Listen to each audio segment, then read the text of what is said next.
All right. So, hello everybody.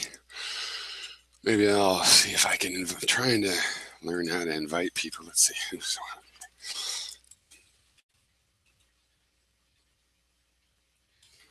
on. No. Trying a few new things. One, I have installed the YouTube app. Excuse me for my sniffles. It's a little cold here. That's my echo from playing that. Yeah, I don't know how to. Oh, there we go.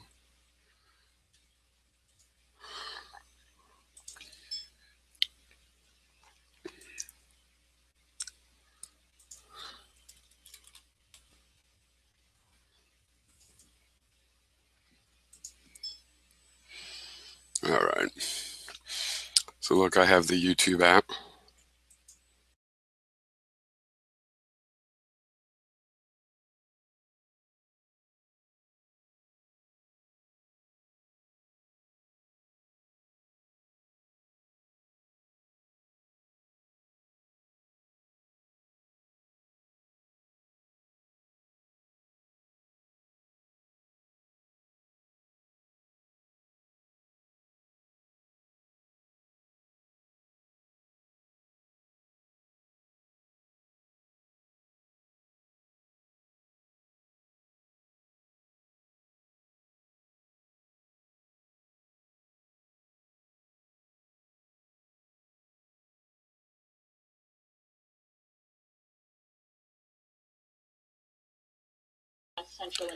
Maybe it's not working.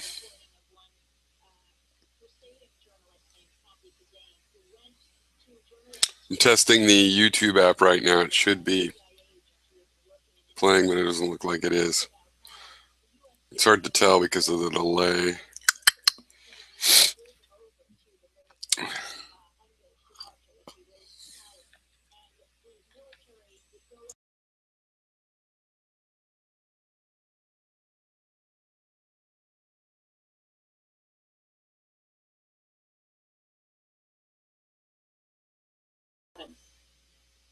Working.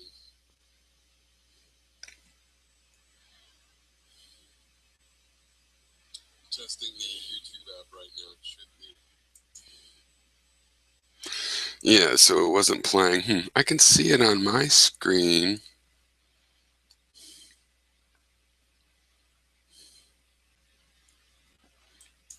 The uniformity of nature and such, likewise, is necessary for predictability. On audio what? Uniformity. What about it? Oh, sorry. I was dealing with the other hangout. But... Right. I was just trying to use the YouTube app. Supposedly it'll play. Actually, tell me if you see this then. Okay. Do you see anything? No. No. Weird. I also have the questions app open, but I don't know about that. But videos to playlist. Ah, shit! I have a phone call. Okay, cool. See, talk to you in a second. Yeah. Well, this sucks because I would like to watch YouTube videos. I'd also like to be able to do quick videos using Hangouts and the audio doesn't play. I thought this would solve that.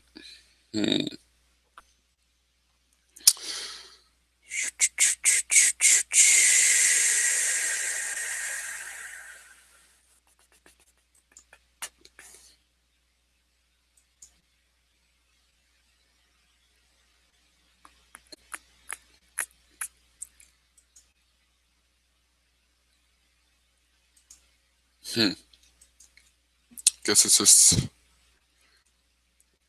what if I stop my video?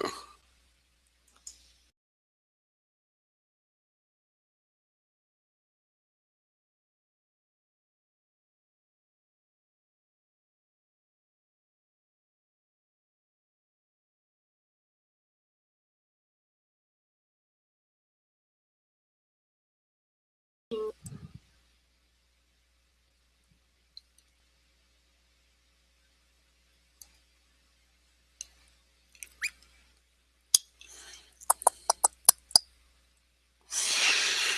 I was trying to show a video here, just kind of randomly chosen, happened to be Amy Goodman on the genocide in Indonesia. That's what the title of the Hangout, the subtitle, Acts of Violence, is about. I just saw this great movie by uh, Joshua Oppenheimer called Acts of Violence, about he interviews a bunch of the Indonesian gangsters that killed more than 1 million people in just a year or so back in 1965, and these guys are still in power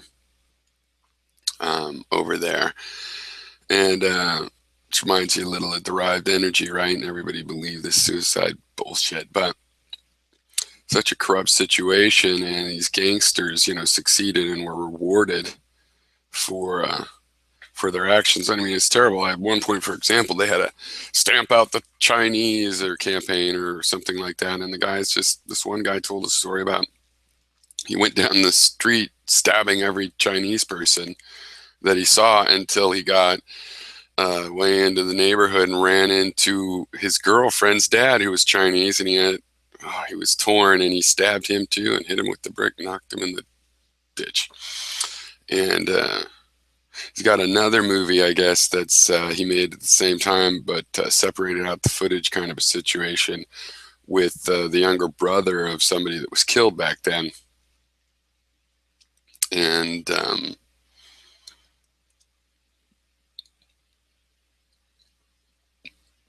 confronting some of these people that did this genocide.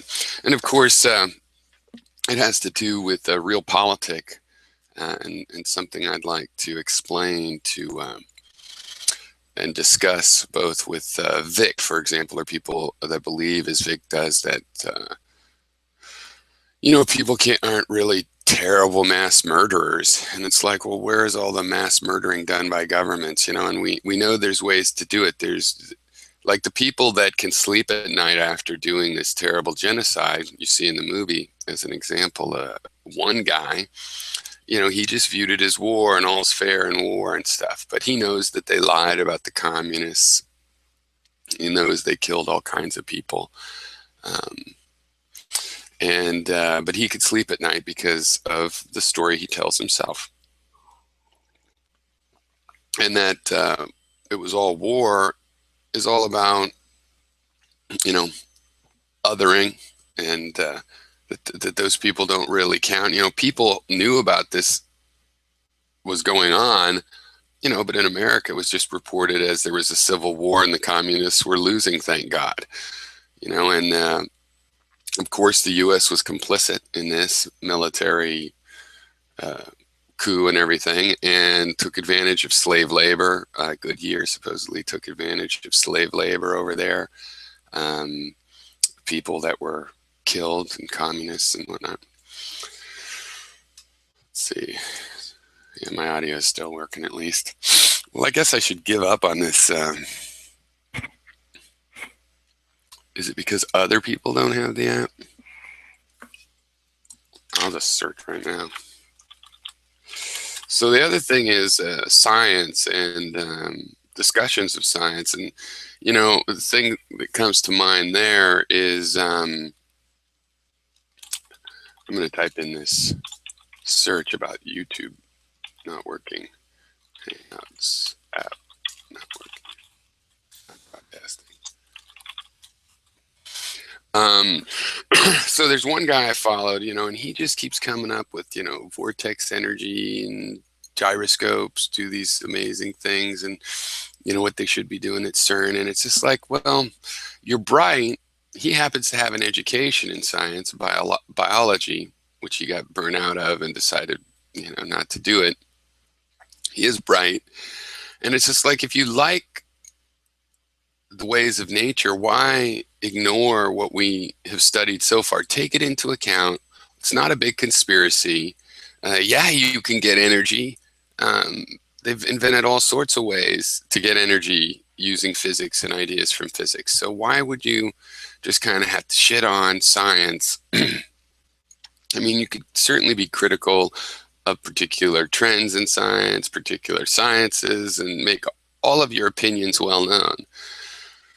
But like if you dream of an energy source, why ignore where we are now in physics? We move on from there, move on. I mean, quantum mechanics makes some amazing things possible, energy collection wise. Why be phantasmagorical about it? And same with Gary. Gary's science videos, I can't even watch them. It's just so I don't understand the point. And I love to discuss weird theories, but this fucking plugin. I don't know. What if I click there? Help. Click on help.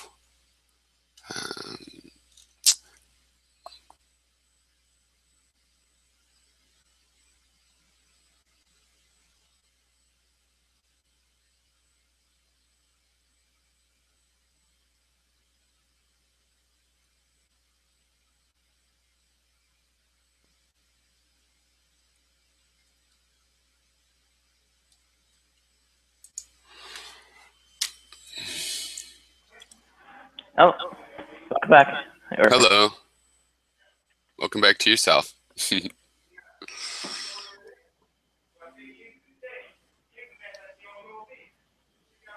Oh, the YouTube app doesn't work with Hangouts on air.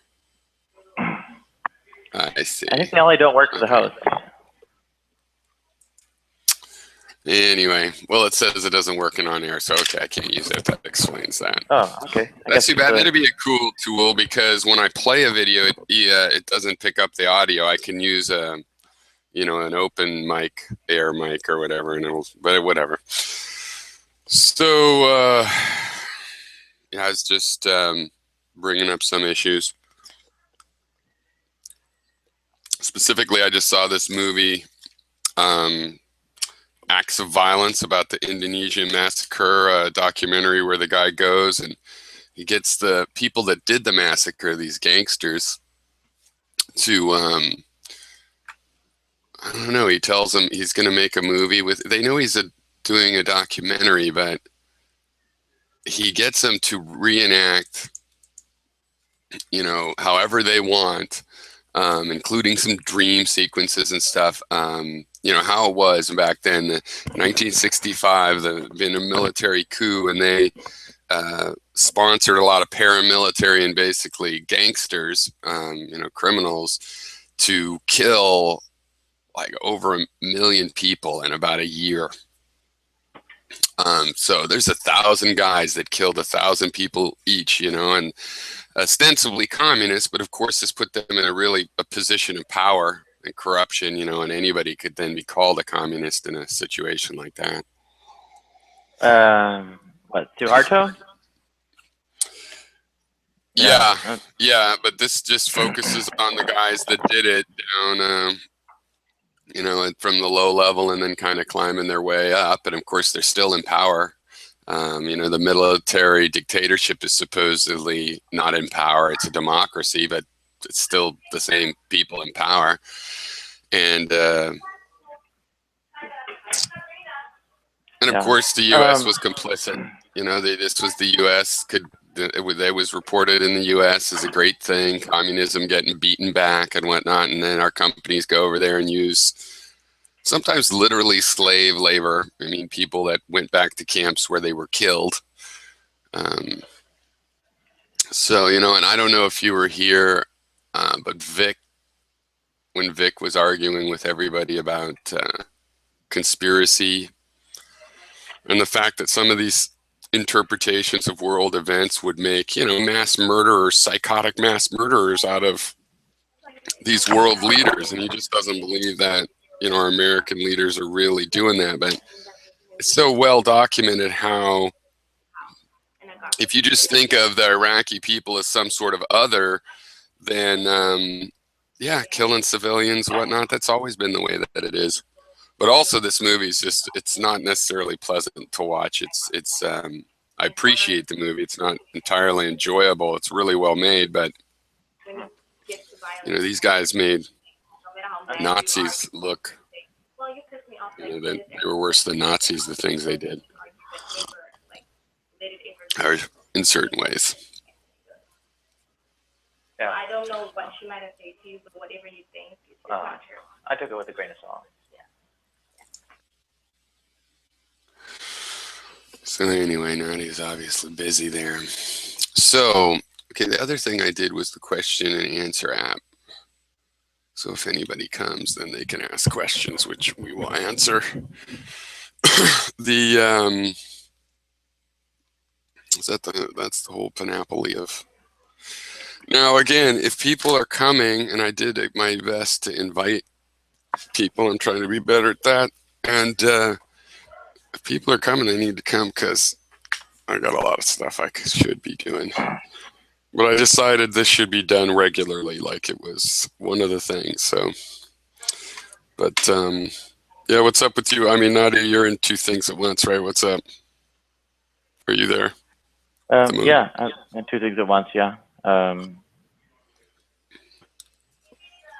do you do that? Doesn't it consume your camera? Chrome is the same application, so ends up being that I can run one in an incognito window and another in a regular one, and they can just it's the same app, so it's not really sharing the camera. So I see.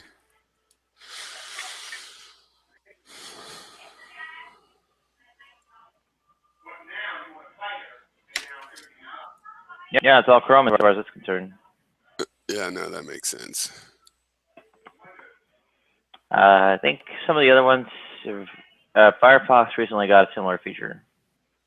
The annoying part is that you can't spawn like an arbitrary number of them. You end up having to go about, oh, what do you say? You can only run two at once that way. Oh, right. And then the rest of them can't use your camera. Like you can spawn more in other Hangouts, but again, they can't use your camera, right?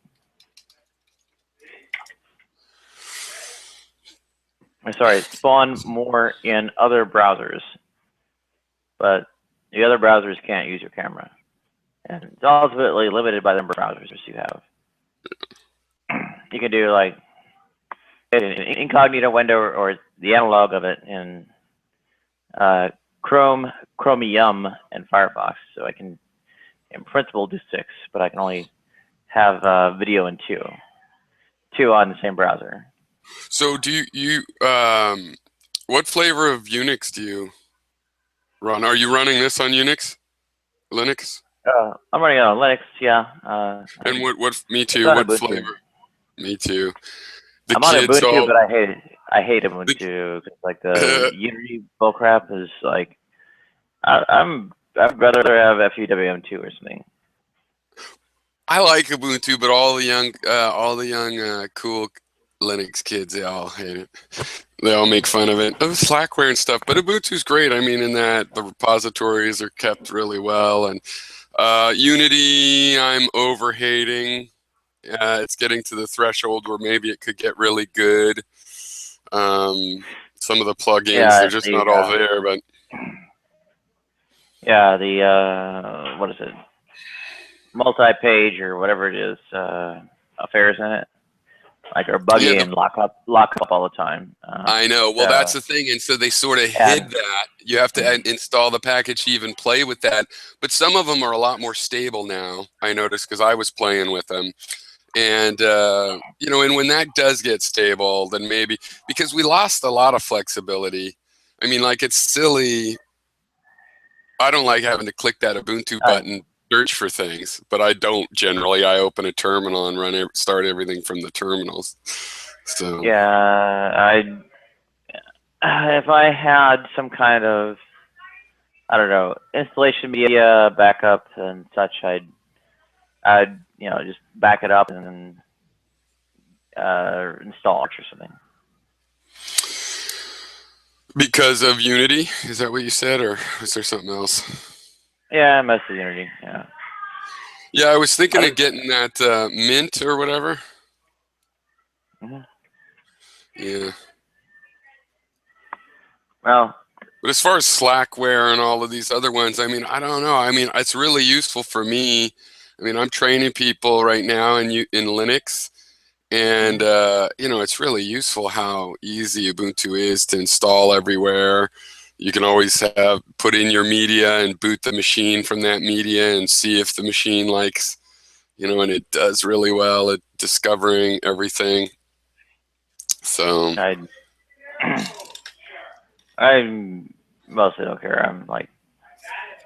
I'm a quote unquote sophisticated user anyway. So I mean, obviously, yeah, I freaking hacked the kernel. If you search for me and the kernel source and such, I'm there. Uh, I've been in a fair number of notable places, even. So, well, what do you have from there? It's basically like, you know, I don't know. I want my FPWM2 config back. I just got sick. I don't know. I tried Gen 2 and got sick of it. Like taking forever to compile and such. mhm.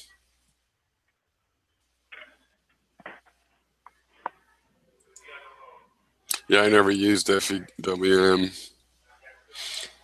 Yeah. Well, I only converted to FPWM2 in I think '97. Um, That's one of the really, yeah. it's like high speed. Is that the idea? Wasn't it efficient like way back in the day it started? Is that No, it right? was for the features. No, it was for the features. Oh, really? I must be thinking of something else. Right. Yeah, it had also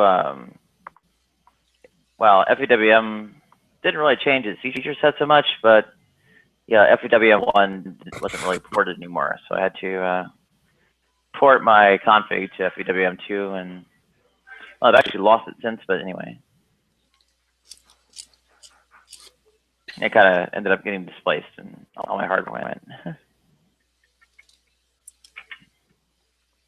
And apparently, I didn't think that there's a serious enough possibility that I might get put out on the street and such that well, I had to quote unquote back it up online, so to speak. Uh-huh.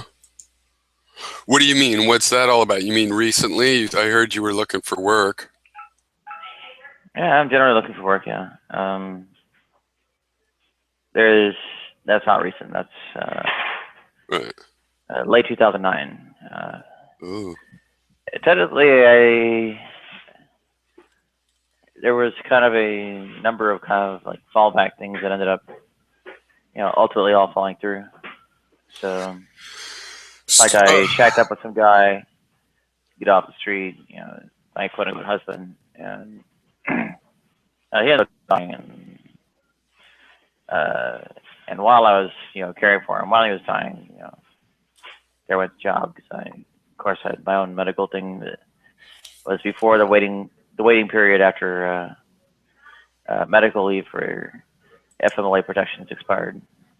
So, Do you could still contribute to open source in the meanwhile? Have you been coding?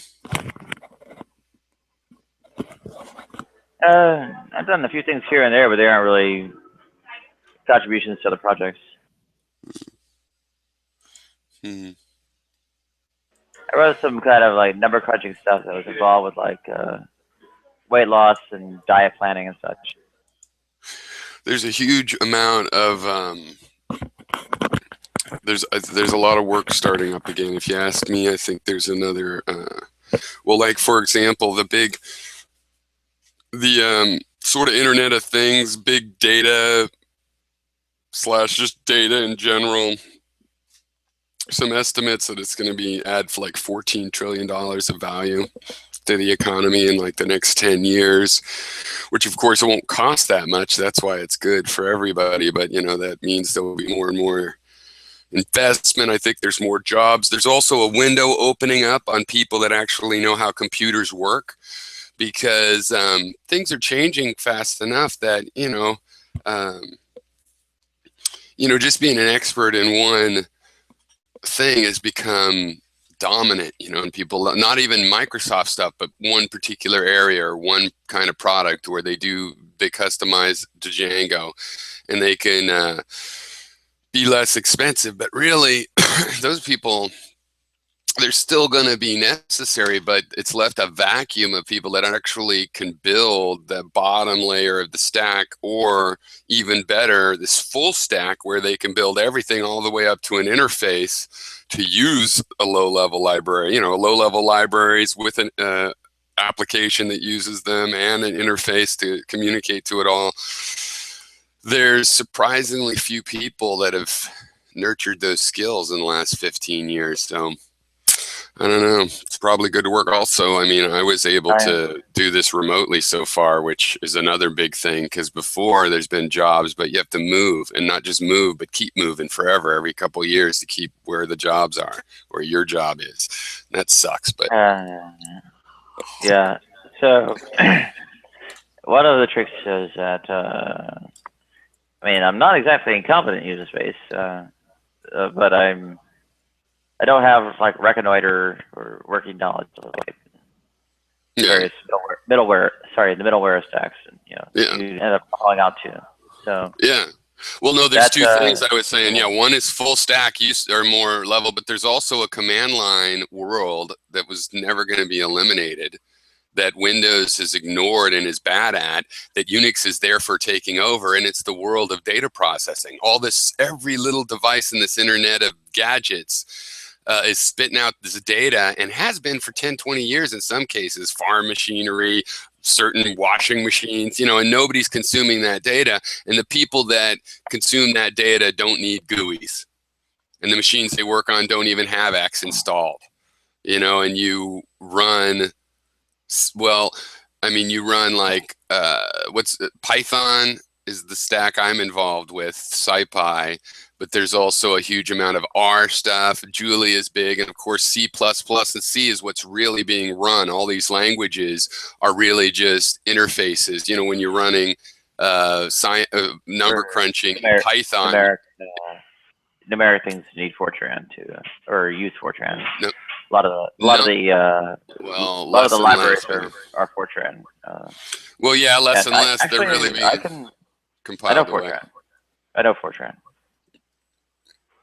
Yeah, I think the trend right now is that stuff is being taken out of Fortran, but there's still definitely libraries, like in the SciPy stack of open source science software. It comes from a lot of institutions, and yeah, the libraries that have been backward compatibly pulled along are Fortran, but there's really no reason that that stuff just is eventually getting replaced by C libraries that are then plugged in as extensions into these other languages like Python or and there's a reason Ruby why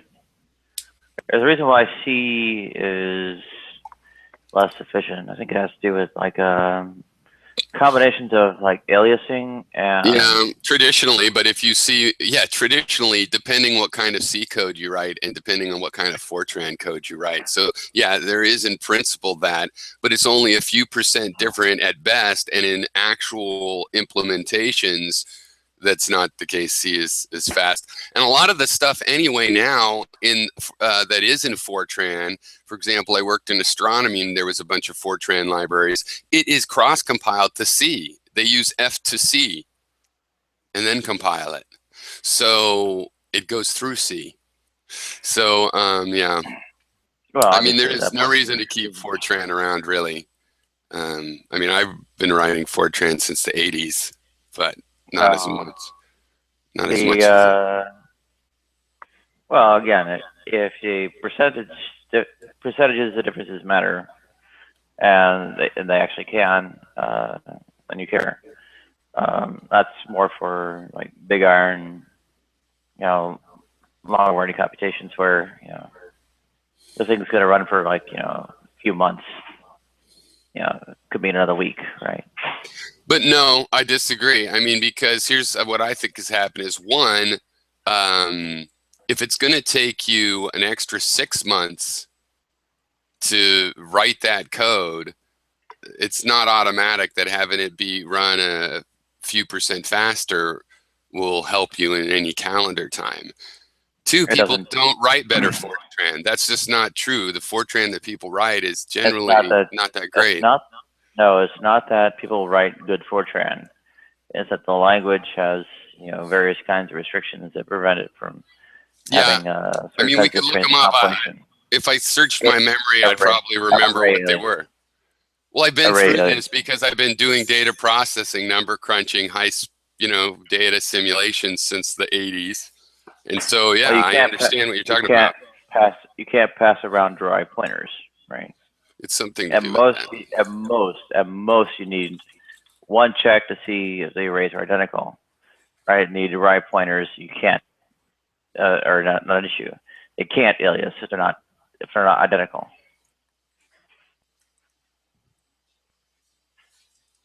Yeah, I don't remember what the reason was. I mean, it's guaranteed.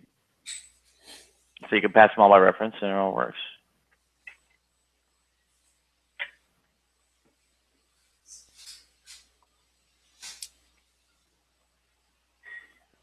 You know, and there are other kinds of compilation assumptions involved too. I see.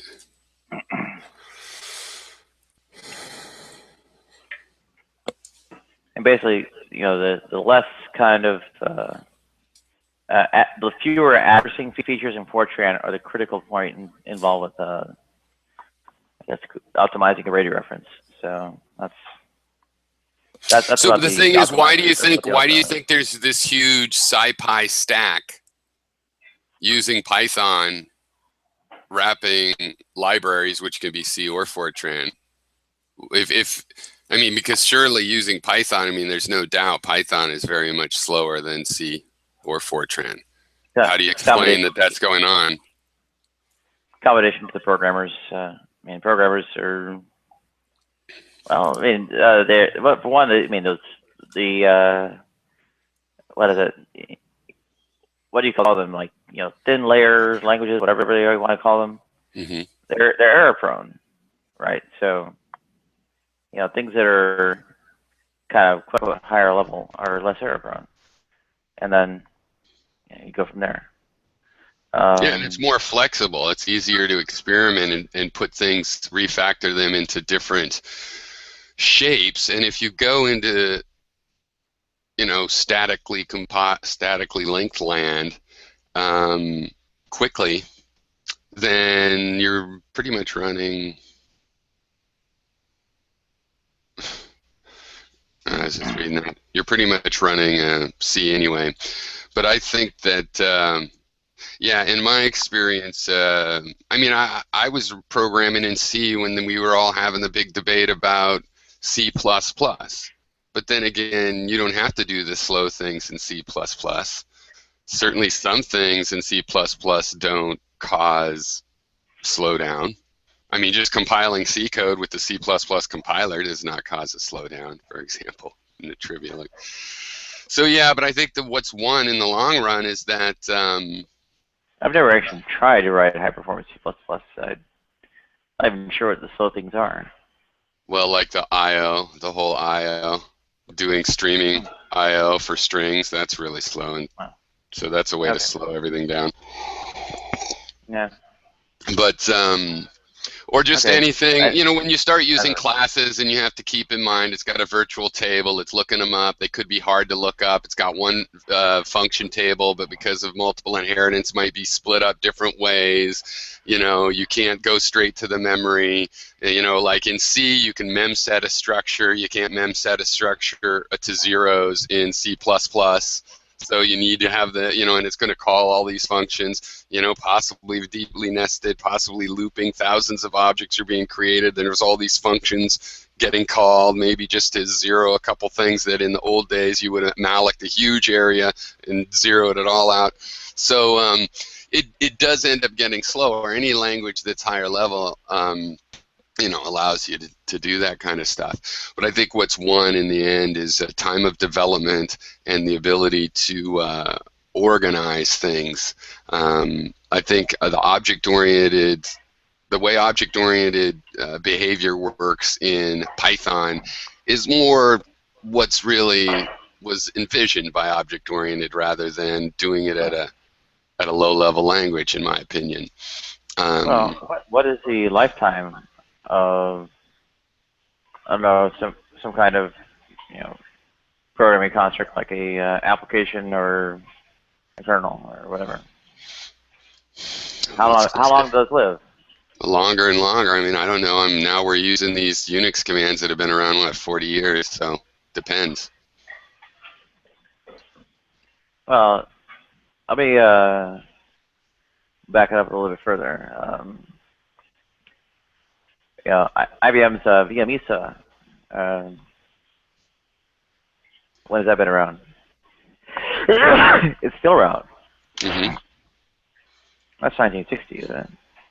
How about? Well, as far as we know, they never go away, right? Because you always have the whole archive thing, so you almost have a difficulty of what are you going to count as being around. How about? Well, I can't remember exactly what the, I guess, the original instance of it was, but you know, how far does the history of OS 360 go back, or OS 390 or whatever it is? Yeah. That's I think older than VMESA. I mean, That's the book. That's process. the story that book, The Mythical Man Month, is about. I think. OS 360 or whatever it was. I think. Yeah. Did you ever read that book? No, I didn't. I never did. Oh, it's great. The whole Mythical Man Month idea is like, you know what? No matter how many women you put on the job, a pregnancy takes 9 months. And so it's kind of like about having people work overtime and when they should stop working overtime. And it was so good because, yeah, so by Fred Brooks, who was the project manager for... Could I? Well... But that's 75, so that's different. But no, it was OS 360. But OS 360 was not invented; it was already a thing. This was a version in 75, not OS 360, but the whole computer that they were doing this on. It was just a new version of it, I think. You know, so it might go back. But the book was published 75, and the OS 360 would have been.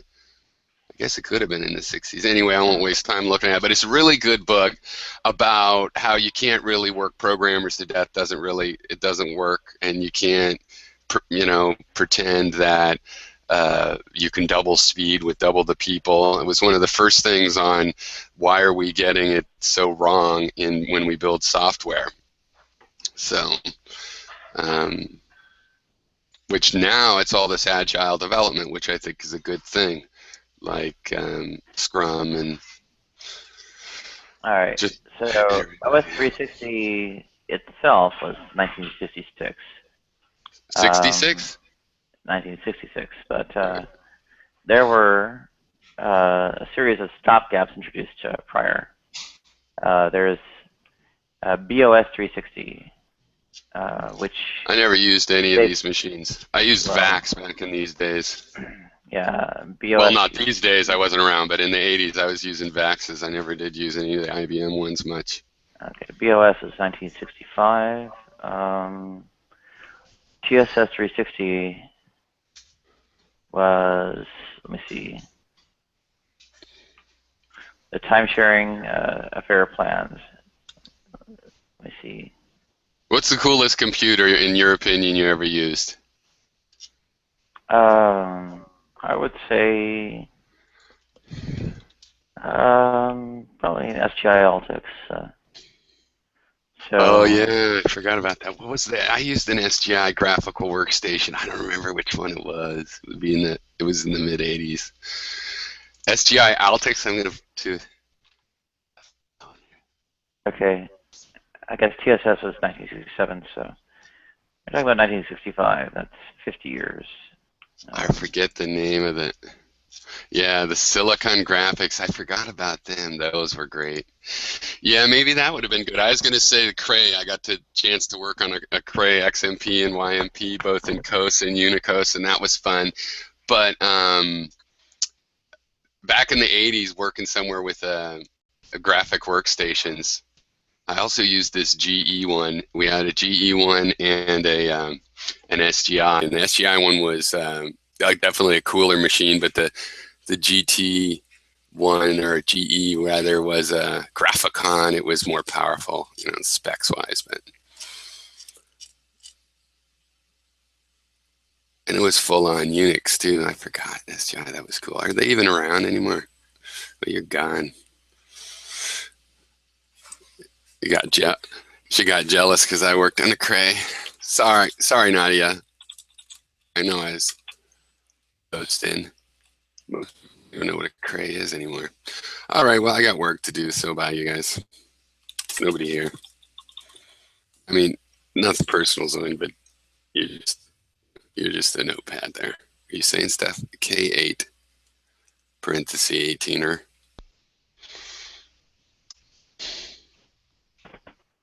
I know you left because you were so jealous that I got to work on a Cray.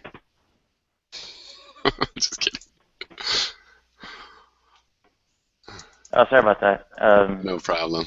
I think we got back to 1965, which is the 50 years, right? These are the origins of OS 360, right? It had a precursor, BOS 360 in 1965. So that's 50, and I think things go back older. Well, I mean, they're going to go back forever, where you even have all the old 80s machines because all the ROMs have been emulated and they're controlling all the content, but it's all preserved. I said 50, right? 1965. But what's your point is what I'm asking. Back in the 50s. Well, all right, so let's suppose we have these things going back to 1965. All right. Mm-hmm. Those are going to have their performance, I guess, requirements persist indefinitely, or are they going to, well, maybe have higher performance demands in the future? There are going to be periods where, you know, the demand for things like, well, demand in terms of, you know, requirements imposed by people who are shipping it, requires, you know, software to, you know, compensate for, I guess, yeah, stripping of the hardware's capacities. Right, at least for executing the program as it stands on the data sets or whatever. Yeah, but I'm just saying, I don't know what you're getting at. Are you talking about the performance thing and high performance computing again? Because look, we're people right now, the movement is towards being able to use the cloud, which is a virtual machine, which is yet another few % of penalty. Why would they do that? Because it is so flexible, and it in the end is more powerful, because if I'm on the cloud, I can say, hey, create me a cluster of 20 machines for a half an hour, run some job, and close them down. It's a lot cheaper than buying a whole machine. It takes less time than building a host room. You don't have to worry about it crashing and lost time because of physical issues. So, I mean, it's all about the flexibility. As far as this other issue, as another issue, I think it's a cool thing. I think we're going to have, I mean, there's probably people running all of these old operating systems we were just talking about in emulators, right? Somebody's running an emulated IBM, you know, running OS 360, I'll bet. Well, OS 390 is derived from it. So yeah. Or any of them, any of the old things. Running, actually, S390s are extant. S390s, you know, do, you know, backward compatibility all the way to, you know, 1960 or whatever, right? Well, my point is, it's always just going to go back to whenever the first type data we have. That those things will always be runnable and you know, usable, and somebody will at least be playing with it. So, to me, that's an interesting issue on its own. I don't really acknowledge any. I don't know. Were we having a disagreement about high performance computing and whether it needed high performance languages for the last couple %? Not exactly. Okay. Anyway, not that we have to, but that's what I was arguing about. So anyway, yeah, I was hoping to talk about geopolitics. I was kind of hoping Vic would show up because he thinks everybody. Say what? I like a lot about geopolitics too, of course. Yeah, and yeah, but you and I probably agree. I mean, you're not like surprised that the United States government officials would make a decision that they actually knew would cost thousands of innocent lives for some other greater good that they wanted, or even just to make a profit. Um, I mean, I assume that you don't really disagree. So Vic is like a person that disagrees. He doesn't seem to realize that people would make those kinds of decisions, even though there's example after example after example after example. So surely when the British, uh, uh, illegally smuggled opium into China when it was illegal in China, they certainly knew that would Was it cause 1840s? damage. I think it was 1840. L.P. Morris, yeah. Well, yeah, opium wars, and then we just kept selling them opium after those wars, right up until, Well, China lost the the Opium early, Wars. yeah. Except for how often do the losers get to name the war? That's kind of funny. Um, did the name is in English, not Chinese. No, the name of it in England was the Sino-Pacific War or something like this. But Okay. yeah, they lost those wars. But I mean, uh, the war was there in order to inject heroin into that country. I'm sure there's no way to argue that it was done with anything but a malevolent greed that, Mhm.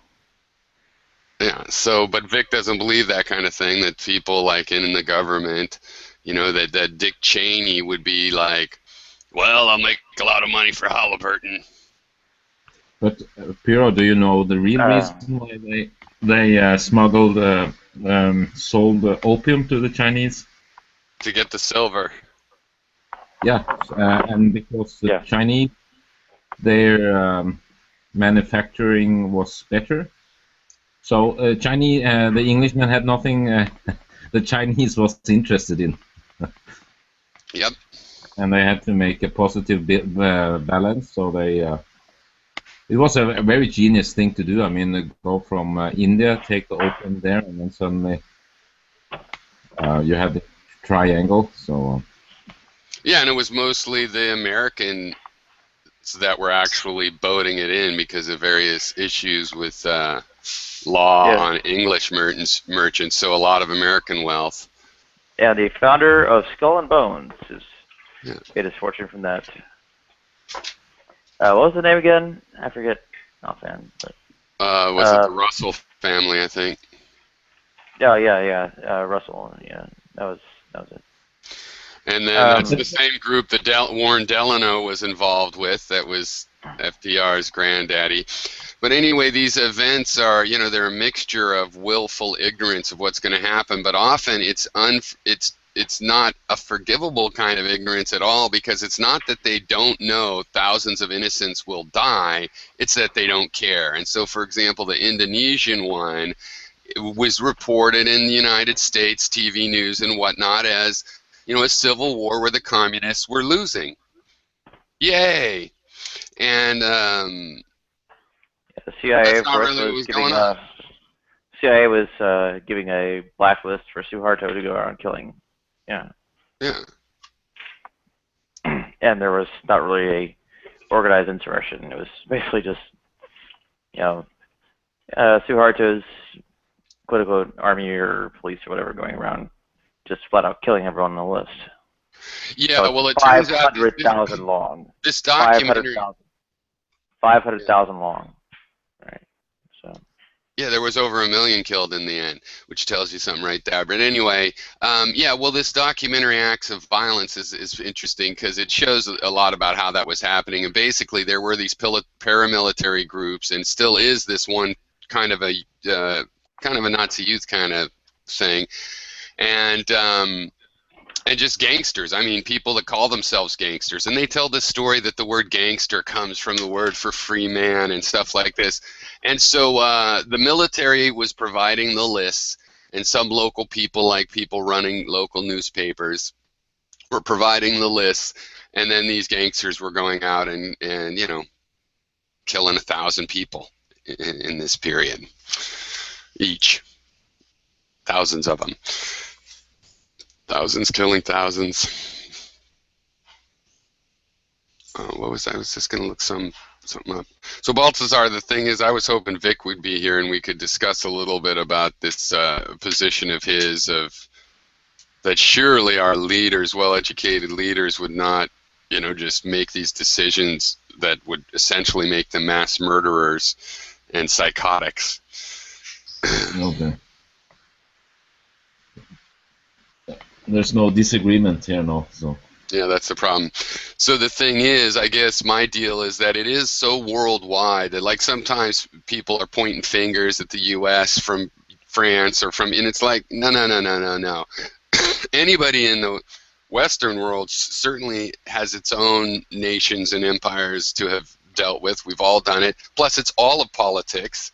And Chinese history has the stories of it all, though they managed to have a more, I think, a more peaceful empire for longer periods than we've ever accomplished in the West. But be that as it may, they did it also with slavery and these kinds of slave-like situations and stuff, so, and classism. So nobody, my point is, nobody's pristine or pure. We could get over it, you know what I mean? We could just kind of get over it. This movie is about that to a certain degree, that you need, what do you call it when you make up with the assassins? Not reclamation, but you know, like they did in South Africa and stuff. But anyway, a period where they actually apologize for what they've done and admit it and stuff. Yeah. Well, that's a hard thing to do. Truth I mean, and reconciliation. Reconciliation, that's the word I was looking for. It's a hard thing. The Germans have done it, but not the Japanese. So right. They are. That's a problem for Chinese, really, and there's such a growing nationalism in China, or patriotism. I prefer to call it nationalism, because patriotism is just a way to make nationalism sound better, you know. Yeah. But that's a problem, because they have not apologized for anything almost. It's like, and yeah. So that's a funny thing. You know, one of these word deals that got me as far as being nationalistic words, that it seems so on the nationalistic side that it's hard. But when we had 9/11 and they instituted this Homeland Security in the United States, Homeland? Are you shitting me? Yeah, I've heard that before. Yeah, yeah. Homeland. Oh yeah. my God! What other history does it have? It's yeah, it's so typical to take the old thing and put the new name on it to make it clean, you know, and it's just the same. Yeah, it's fatherland. It's the fatherland, homeland kind of thing. Which one of the scary things about it is, talk about softening that whole thing, is like, of course you should love your home, and I love the land and the home. Look, it's got trees and there's people I love, you know, and so it pushes the softest possible version of, by the way, what I really mean is kill all those other motherfuckers. So yeah, Homeland Security. I hope even if we didn't get rid of the organization, I would love to see a renaming of it. Though in general, we don't need the organization at all. Actually, I would point out very crucially that Heimat, the German word for homeland, was actually in direct use by the Third Reich. Yeah, Heimat. That's what I thought. Yeah, exactly. That's what I thought. But it's not that political. But I mean, it was it's like you have to be a patriot. I mean, if you're not a patriot, that's evil. But to be a nationalist, that's okay. They changed it, so no, it had some negative things about it. But patriot, it's totally clean. So there's nothing. There can be nothing negative being a patriot. So that's a very Well, I don't know. I think it's a funny thing because patriotic, it's like there's probably a split, I would say, in the liberal and progressive and liberal side in American politics where some people react to patriotism just like the word nationalism. It makes them feel uncomfortable to say it. On the other hand, some of us are, and I think I'm more on this side of like, yeah, I see what you're getting at, but we should own patriotism because, like, I think it's patriotic to pay your taxes. You know, a lot of these things that are supporting your country and its infrastructure, you could call them patriotic. So I'd kind of like to own that word, but I understand where you're coming from, and I think the truth is that obviously the word is owned by people that could just be called nationalistic. But what do you have when you have a liberal kid, a liberal family that also has a tradition of some of the people in that family go off to the military every generation, but they're liberals, and I want those kind of people in the military. That's patriotic in a way that, you know, I'm willing to, I would like it to mean some, I guess I would like it to mean something better, but you're right, maybe it's a danger to even allow that as a possibility. no. It may we use the word too, and it has only a positive connotation. Yeah. But the idea of nationalism is still there. You know, it's Yeah, I think you're right. but no, it's just I've used the word nationalism sometimes, and I've been corrected by friends and so on. You know. Interesting, yeah.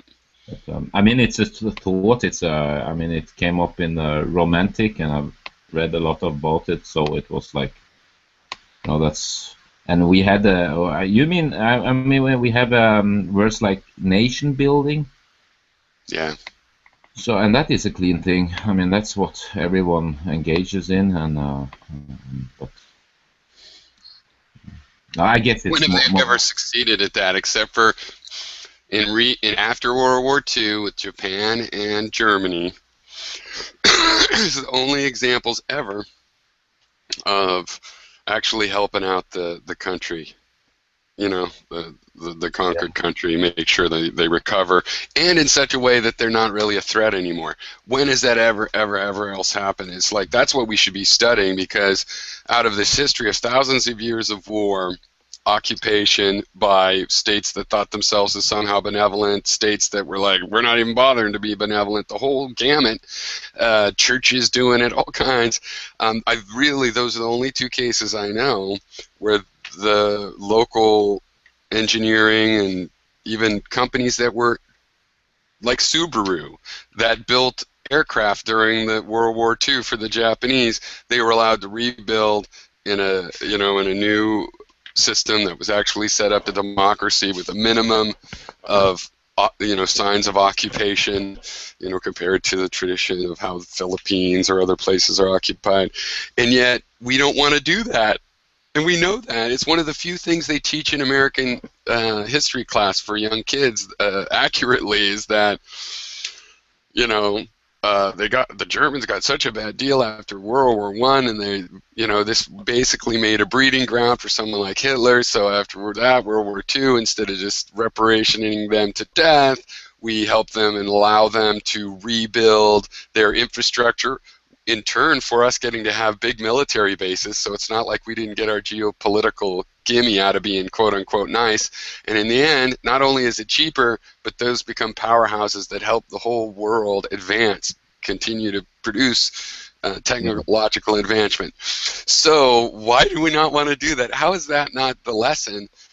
Why didn't we do that in Iraq, for example? It would have been easy. There was local engineering companies in Iraq ready to build all of those power plants and stuff, but we brought in Bechtels and whatnot.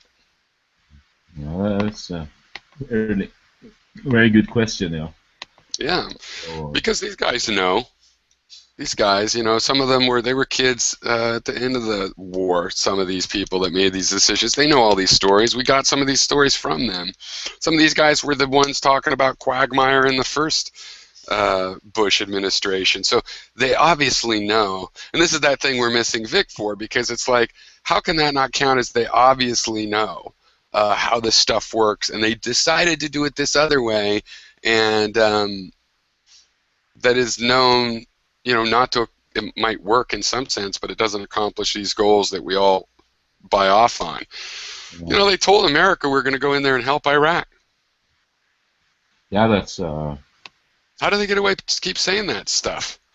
Yeah, it's frustrating. I was so frustrated the months before it actually the war became a reality, but I read that time. I read at least Washington Post, and I can remember there were objective articles about it, also with the Swedish inspector.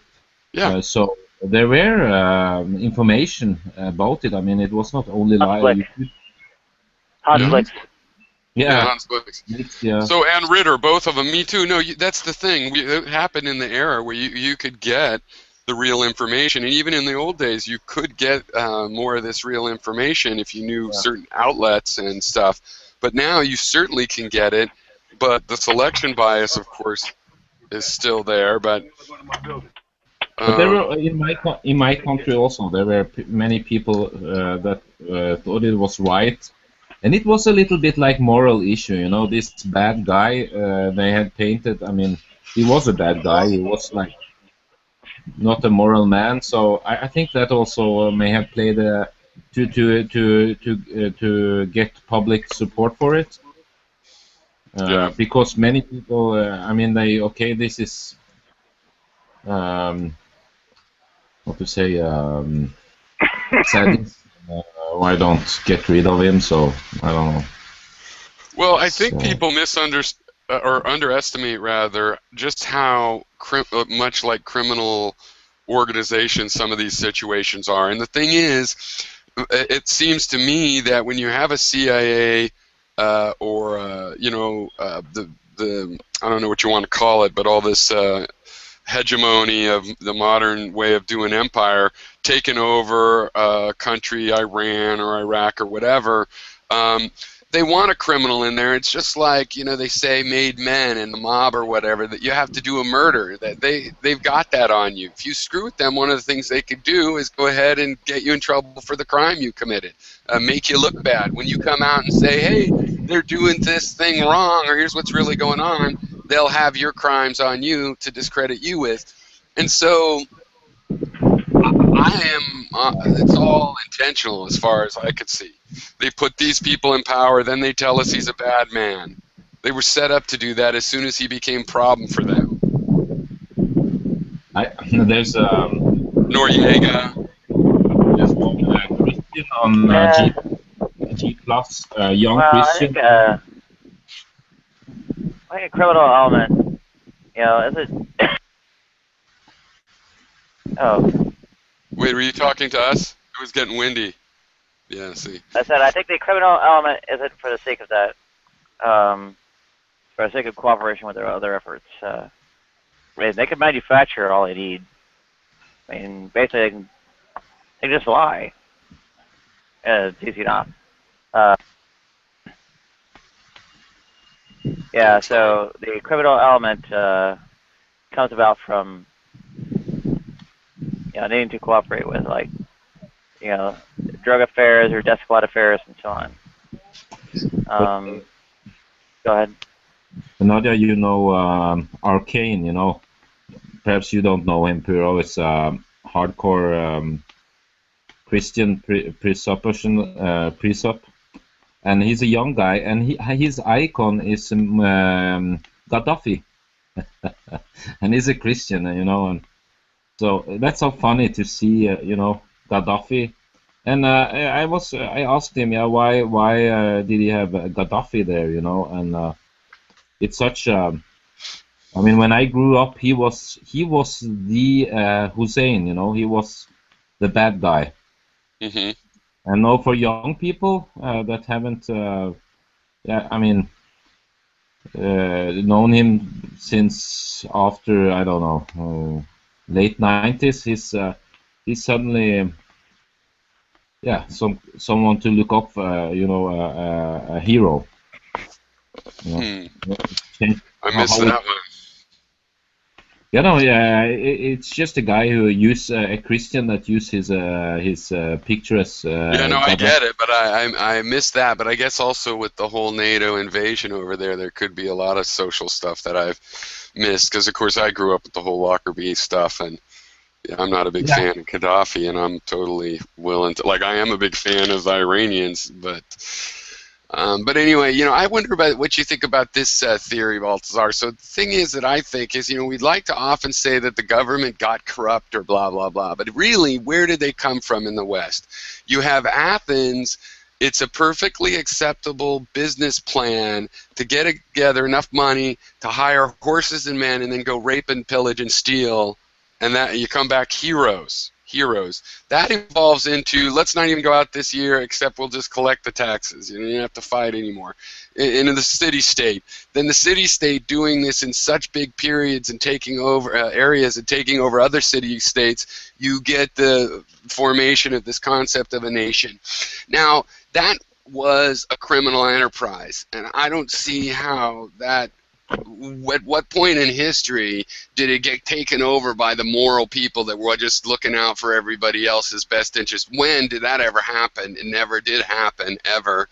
It's always been handed from one group to the other of the same ilk, which goes back to these guys that thought, I don't even have to lie about it. I am able to overpower these village people and take their shit. Thus, obviously, I'm entitled to take their shit. Otherwise, I wouldn't be able to, it's like, I can't fly, so I guess I'm not entitled to fly, but I can't steal their shit. So that's been the enterprise the whole time, right? So we are right now trying to be the ones to take it over in everybody's best interest. We're not trying to get it back or anything, is my point. What do you think of that way of looking at it? Yeah.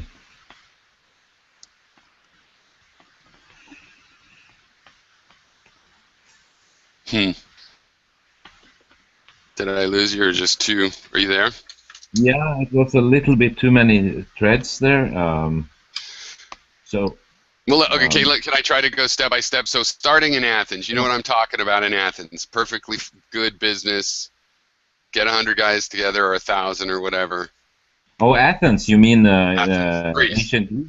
Ancient Greece, yeah, back in the day. No, right. But I mean, nationalism, it's a construct, and it appeared like in end of 1700. So you had to indoctrinate people to understand nationalism. So in Europe, you had a lot of they didn't care so much being a nation. I mean, that was a strange idea. They had a boss, some kind of king or some kind of aristocracy, and it didn't matter where this person came from, if it was German or English or Danish, It was the king and the power, and the most important was to, law enforcement, and that the local community was okay. So everything was. You didn't care about who ruled your country. It was your local environment. Did your business go better, and was it more lawfulness? I mean, that was always a big deal, So to install law, I mean, that have always been a problem. If you so if there would be an invasion and you got a better law system or law enforcement, people would see that as positive.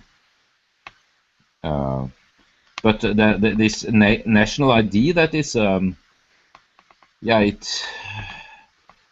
mean, it's ideology that grew up, and the idea was that the people, the ordinary people, should be the nation, and you had all this, all the fairy tales and all this romanticism is they were building the nation. And like in Germany, you had this the song Germany, Deutschland über alles, Germany everywhere. That was a national hymn, and they also used it in Third Reich. They have changed it, and most people, many people, they think, oh, it means some kind of expansion, Germany everywhere. But the meaning of the text at that time, it was just, you didn't have one nation. You had a lot of, what to say, small, not kings ruling, but first, gentry. At least the idea was to make one nation, a nation out of it. One country. So, and that's Right.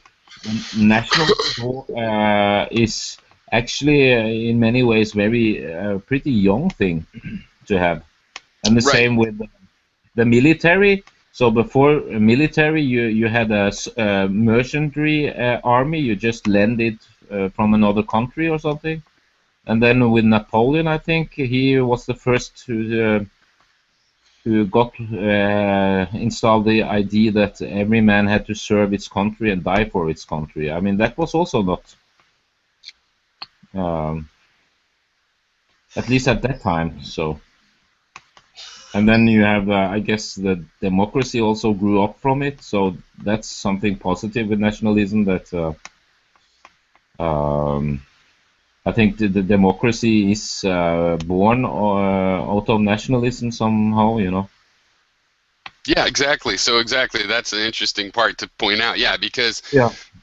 what you have is like, in Marxism, this idea that you would have the capitalist world create all this infrastructure, and then they basically would evaporate, and the producers, it would basically, capitalism would collapse, but the factories would still be there. Now, I'm not saying that's going to happen. I'm using this as a metaphor that sometime, or another example of the same thing.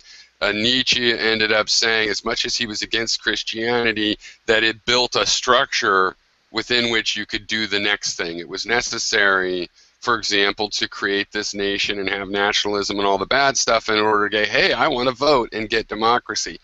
And what I was saying with my Athens thing is I was trying to say, and I was trying to ask you what you think of this. I have an interpretation of government that it's basically literally was a criminal enterprise to begin with, and we've been trying to reform it for a couple thousand years, at least, some of us, and maybe that can be done. That's what I want to do. I'm not saying let's go back to the jungle. Let's use this thing, and now that we do have democracy, and maybe patriotism's a word we keep and nationalism gets thrown out, or maybe they both mean the same thing and are thrown out, but we're going to try to reform a criminal organization. In other words, it's not that we've lost our freedoms in any respect. You cannot go back in time. There's no golden age where people actually were not being victimized by this criminal system. It started from criminals, and it's never been handed to anybody different the whole time. You could say the democratic revolutions did that, but no, those people that won still have acted like criminals internationally and often even locally. So, I mean, the evidence is there. So it's kind of a negative thing. I mean, it's the opposite of what Vic would accept, you see. And even a lot of liberal people would not want to accept that it was criminal, as never, banned anything else. I understand. Yeah, at least when it comes to for how to say aggression against other nations. I mean, it was also fatal. I mean, most of the wars was driven by nationalism after 1700. Right. Right, and it was exploited, though. It was exploited just like you would if you were back in Athens and I'm going up north again. I've been there the last 5 years. By now, surely they expect me, and they're ready just to give you the stuff. Please don't burn my farm. Yeah. It's a trick like that where they might go out there and they try to paint themselves as the nice guy, and then they start the whole protection racket of, hey, at least you're my victim. I will fight off the other guys that try to come here. I'll make sure I'm the only one victimizing you.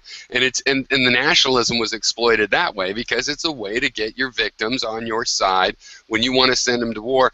And also overseas wars. Right. Yeah, when people were defending England, then sure they're going to go fight. But they had to come up with an excuse of why they should fight each other over in South America or on Jamaica, you got to have had just guys that weren't even literate going, what? You know? Yeah. So you had to think of a gambit, you know, for it. But it was Yeah, also no. just natural. It was also just natural as the world, you got this global sense of the world, and even the uneducated knew there were these other countries and knew something in a sense about the world. It is natural then that your little identity expanded from your family to your village. Now you feel a part of your whole region. Oh, now it's my whole nation. I mean, Yeah, some of yeah. that is But, organic. I mean, it wasn't all just planted yeah. there, Hmm. but a But lot of it that's was planted. very interesting. You know how you build it up, because my country got independent first in 1905, Hmm. and we had been centuries after centuries under Danish, and afterwards Swedish, and it was I mean it was not bad. But then I've read about the nation builder that time, and they used this strategy. It's interesting to read, like, how shall we make nationalist, or get this national identity, and they described it just like you said. You start with the family, so that's what everyone knows. You know, this kind of belonging to your family and the home, and you just expand it, you know, to the borders, and so Right, and according to George Lakoff, for example, his theory, this would seem to relate rather to George Lakoff believes that, you know, that people subconsciously view the nation as a family, and that the liberals are the ones that believe in a nurturant parent kind of family, and the conservatives believe in this more traditional, what he calls strict father model that we all know so well, right? And I believe that actually those are really one model. The mom is supposed to be nurturing, and the dad. And really what I think is that the problem is using a family metaphor at all. And that's where it comes from, is nations actually, you know, words like fatherland, and they used yeah, metaphors to say the nation is just your family. yeah, and but And so we think of it as a family, but yeah, that makes us children. And see, we yeah, can't use that. We have to use an organic, like the nation is an yeah, animal, and I'm the liver, and and you're the tongue. yeah, That would and work. the concept is new. I mean, it was Oh, built. real recent. It's not. I mean, before. That's why I had, like, with the Greece example. People didn't have this opinion about their country, like Yeah. family. They were only concerned about their local environment and the boss there. You know, who Yeah. how much Well, taxes do we have to pay? That was important. You know. I read this great book, George Orwell. He used to write for the Socialist, the London Tribune, and so they compiled a lot of his articles together. It's really fascinating. He's writing during World War II, and he says a lot of things that I didn't even realize, like up until World War II, and including World War II to a degree. This is when the crackdown happened. It was perfectly normal to be able to get a visa to go visit a country that you were at war with. Oh, really? Totally fine. Oh yeah, Okay. no. When he talks about lots of Yeah. examples and how it was difficult, and also when I read um, Einstein's biography, he dealt with some of this, and it got to be really hard. But the assumption had been that, okay, it would take a little while to get your visa, but you could go visit somebody, you know, in Yeah. your enemy country, and that had gone away, obviously, as the nationalism. Now we think that people would think that's absurd because that person's he's gonna go and try to bomb something. But back in the day, it was like, no, a lot of those wars were really considered between the governments. And even if you Yeah. wanted your side to win, like you Yeah. said, you might want the other side to win because you're like, well, haven't you seen he keeps his trains on time? We need some of Yeah. that over here, you know. But generally, you didn't want to lose because, you know, often they're, you know, like what Machiavelli was complaining about, that, well, I'd rather have the Borgias that are Italian. They treated Italy better than when the Spanish came over and took over Florence and just robbed us. So it depends. Mostly you don't want to lose in that sense, but it wasn't your beef. It's not like you're going to go over to see your sister that lives in the next country and blow something up, and nobody would assume that you were. It's kind of funny. Yeah. So different, and again, very recent. You know, we're 60. Well, yeah, we're just talking like, well, no, I guess more like, yeah, no, it's starting to be on 100, isn't it? So it's like 80 years, but still pretty But, recent. historically I was. think the most also the mind-boggling pictures is when you see when people are going to war, First World War at the stations, and it's just like a big party, you know. They Yeah. are with flags, and everyone is happy, you know. It's like Hmm. we are going to Germany to have a party, and Germany is going to France to have a party, you know. It's like, and everyone is happy, you know, and Yeah. I think, yeah. Yeah, there was almost yeah, it's funny. We had a bunch of examples of that in our Civil War where people would come out to watch the battle because that was somewhat doable in their mind. There was a tradition of you put your two teams together. They aren't going to turn and start spraying the crowd, but Yeah.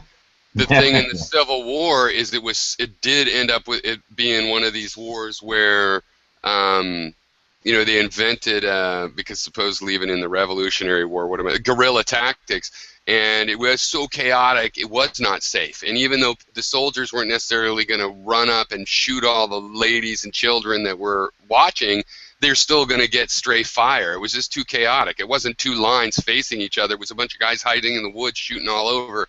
So yeah, and it shows you though. I mean, often when you hear those stories, you're taught just how naive those people were. They weren't naive. They lived really hard lives. They knew about. They weren't naive. That what was happening is that the way battles were run was changing. Yeah, yeah. I mean, it was, yeah, it was the world was. I mean, we cannot imagine how that changed the whole world. The First World War. I mean, Yeah. you had this positivism before, like for 50 years, everything was like, and then you had, I mean, It's kind of funny. There was so much blood, so much whatever, and beat your kid. No, you accidentally beat him to death. Well, we're going to think that that's not good, but it's no crime or anything kind of thing. All of this history of brutality. But there was something more innocent about being able to get in a fight, or even in my grandfather's age, get in a bar fight, and nobody's going to get stabbed. I think as you get society more peaceful, there's this pressure of, but if we do fight, it's to the death.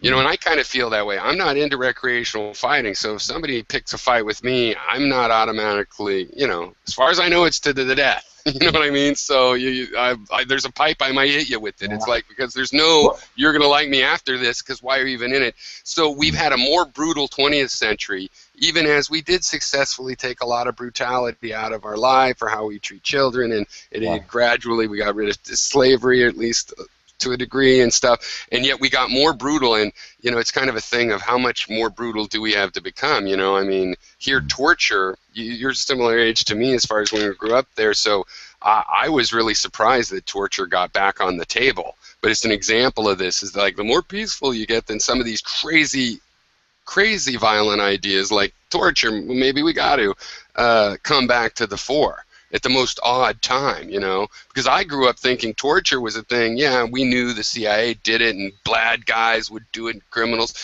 but it was really institutionally, you know, back in the Crusades or something, and we were wrong. I mean, some of it was just underground, but also it was able to make this resurgence for some weird reason. It's just bizarre to me still to explain how that could happen. I hope we don't have much further to go. You know, I mean, I hope we're near the breaking point, and we don't need like World War III and a bunch of nuclear hotspots to learn the final lesson. It seems to me people know better, but the people in control have reasons to, you know, keep perpetrating it. But What anyway, I wonder about is when you see people who had been like Germans who have or English that have been like say Germans have been in the Second World War, and you know they have experienced, you know, been 2-3 years in the war and experienced the most horrible thing. They come back and get a wife, have a family, make a good life. mm, And when you see today, you know, when people, if it's the Vietnam War or Afghanistan and so on, they have really, I mean, they have problems for life, you know, and that's I always wondered about that, how that happened, you know, that hmm these people they just lived with it, you know. Yeah. They saw the same, perhaps even more brutality. Depends, But it was just no. That's the way it was, and now I will have a family and build a house and Yeah. forget about it. And don't talk about it, Yeah. and go on with life. Yeah. And that has changed totally. I mean, even if you are here, the soldiers that are professional soldiers going to some kind of war zone, and they come back and they are mentally destroyed. Many of them, That's so. Yeah, this title, Acts of Violence, is a movie that's about the Indonesian stuff, and it's very interesting. He made two movies. I haven't seen the second one now that's just come out, and this one was from a couple years ago. And the Acts of Violence is interesting because he interviews people that did the slaughtering of the communists and whomever they wanted, basically, back in 1965. And there's a various kinds. Some of them could sleep at night and told themselves it was war, but also easier. They admit more easily that they lied about the communists being cruel and stuff. They knew they were the cruel ones. And then another guy that, is like, he has nightmares and he wished he would have closed this one guy's eyelids, and yet he was really cruel and sadistic, killing children. And it's really a great work of art, this movie, Acts of Violence. And then the next one that I haven't seen is with the victim's family and how they deal being surrounded by their son's killer, and his little brother actually tries to have reconciliation. He goes and meets, with the help of the filmmaker, some of these gangster types that were slaughtering all these guys, and as trying to reconcile, like, we can move on from this kind of a thing in a certain way. But anyway, I just saw the Acts of Violence. You might find it interesting because it's kind of on that, how do you go on? But Acts of Violence is interesting because, like, well, what if the Nazis had won and you're talking to an old Nazi? Some of them will be like in their 20s, they did this thing and they've had nightmares ever since. It's like they have to deal with the two. You don't have to sympathize or forgive, but there is an empathy there to understand, how do people do this kind of stuff? It's because they're human and the flaws of humans. It's not because they're monsters from another world. Let's just face facts. There's reasons humans can do this kind of thing, all kinds of reasons. And so you don't end up with any sympathy for them, but you understand how, well, I think the bottom thing you understand is why these countries, you do have to have reconciliation, and for example, Japan, it would be better if they reconciled faster and more overtly, like Germany had done. It does help people to move on. Or South, Africa, where they were like, you know what, if you admit what you did before, you get immunity. And people are like, how is that just? And it's like, well, because if they don't admit and you just convict them because you knew they did it and throw them in jail, that's just the thing.